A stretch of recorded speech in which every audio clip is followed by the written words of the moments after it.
Ladies and gentlemen, are you ready?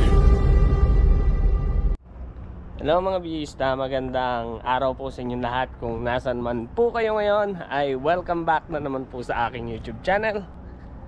So ito, nandito tayo ngayon sa probinsya ng Alhasa. At ang oras po natin ngayon mga biyahista ay 12:51 na po ng madaling araw. No, at ito, may lakad pa rin tayo mga biyahista. Dahil ngayon po ay araw ng Lunes dito po sa bansa ng Saudi Arabia, April 8, 2024, no? At ngayon po ay kasalukuyang Ramadan dito sa bansa ng Saudi Arabia. Kaya ito, ngayon pa lang gising mga tao rito. So ayun guys, dahil nga Ramadan ngayon, gabi po sila gising. At sa umaga naman po ay natutulog sila, no? Natatapos silang kumain ang ganap na alas 4 ng madaling araw. So, tapos noon ay fasting na po sila noon hanggang alas 6 po ng gabi. Kaya ayun, ngayon mag-aalauna na, kakain na po uli sila.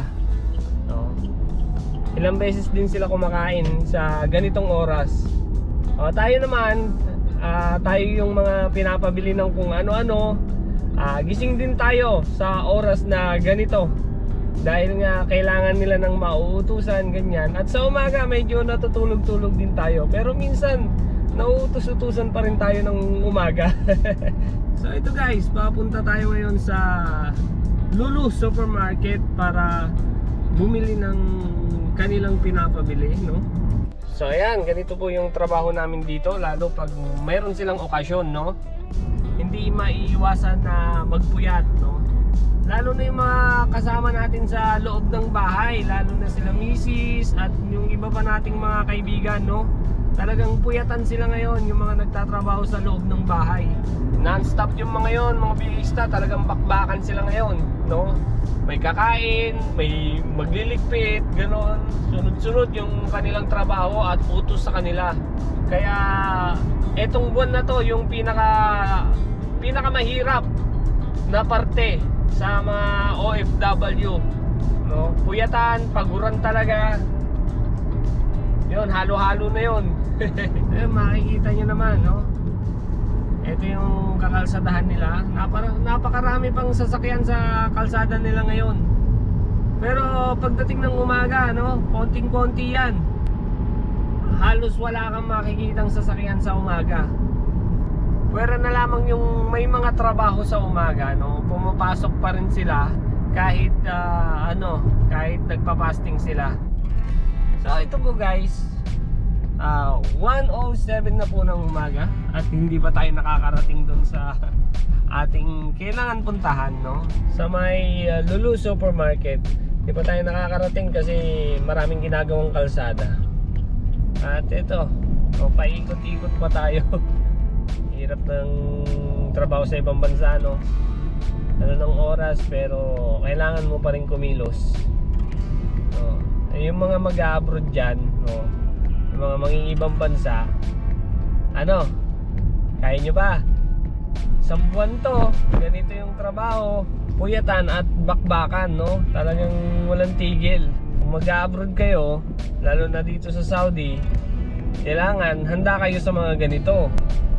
Handa kayo sa mga baguran talaga, no? Huwag kayong reklamador. Tapos dapat pinaghahandaan nyo rin yung gutom. Ganyan ako nung una, puro reklamo. Gutom lagi, gutom kasi iba yung oras ng kain nila rito, no? Manananghalian kayo dito alas 3, alas 4, no? Talagang halos magwala-wala ka na sa gutom. Yung mga mga nakasanayan mo sa Pinas, hindi mo na pwedeng gawin dito yun. Mga kain na matino, ganyan. Kain na matino, kain na masarap, wala na rito yun. So, marami kang kailangan baguhin at isakripisyo.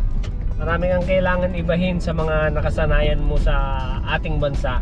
Tapos kailangan mo rin matyaga ka masyado, mapagpasensya, dahil minsan talaga mauubusan ka ng pasensya rito. Mawawalan ka ng control. Pero dapat yun yung paghahandaan nyo guys, no? Talagang maging determinado kayo, hindi lang para sa sarili nyo kundi para sa pamilya nyo. Talagang lahat kailangan gawin nyo. Pasensya, sipag, tiyaga, gutom, pagod, halo-halo na yan. Mixed emotion na talaga yan. Lalo pag nagkasakit ka pa, no, walang nag-aalaga sa'yo, yung stress pa, tapos yung lungkot mo pa, no? Darating at darating sa point na malulungkot ka eh. Lalo na pag bago ka pa lang dito sa bansa nila, malulungkot at malulungkot ka talaga. Hahanap-hanapin mo yung mga nakasanayan mo sa bansa natin. So yun, nakarating na tayo rito sa may Lulu Supermarket. At ayan, ang dami pang mga tao rito sa Lulu, no? Ang dami pang nakapark na sasakyan. So yun, pasok muna tayo at bilhin na natin yung pinapabili sa atin. Let's go! So yun, nandito na tayo sa loob ng Lulu Supermarket. So yun, makikita nyo naman, no? Kahit madaling araw na, ang dami pa rin mga tao at ang dami pa rin mga bata sa loob. So pasok na tayo. So yun, nakapag-vlog na rin tayo rito nung nakaraan, guys. So yun guys, no, tapos na tayong mamili nung pinapabili sa atin at palabas na tayo rito sa may Lulu.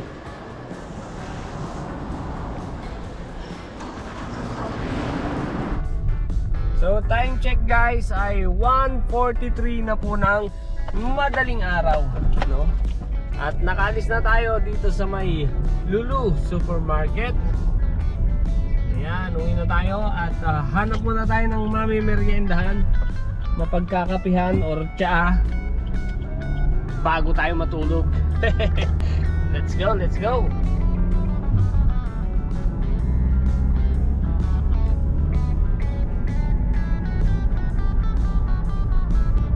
Habulan ngayon dito guys, habulan. Ganito yung mga takbuhan ngayon dito sa Saudi, lalo pag hindi pa sila kumakain, talagang hataw na hataw sila, no? O kaya yung magsisimula pa lang yung kainan, nako, talagang nagmamadali sila.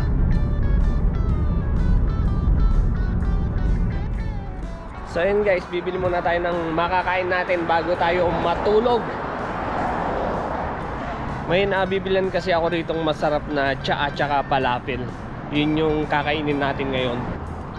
Eto guys, dito tayo bumibili ng ating makakain.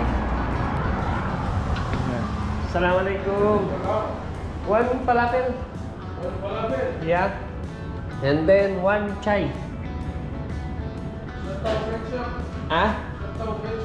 Ketchup? Yeah. YouTube. YouTube. Only 1,000. 1,000 baht? Yeah, show you. Show you. Where are you from? Philippines. You, where are you from? India. India. Kaisa? Teke? So yun guys, nakabili na tayo ng ating tsaa tsaka ng ating makakain. So yun, pauwi na tayo. Makatulog pa kaya ako nito? Alas 2 na ng madaling araw, nagtsatsaa pa. So ayan, time check 2:10 na po ng madaling araw. At eto, nabili na natin yung mga kailangan natin. At kakain muna tayo bago umuwi at matulog. So yun, hanggang dito na lamang po uli ang ating video. Maraming salamat po sa inyong panonood. Ingat po kayo lagi. Bye bye.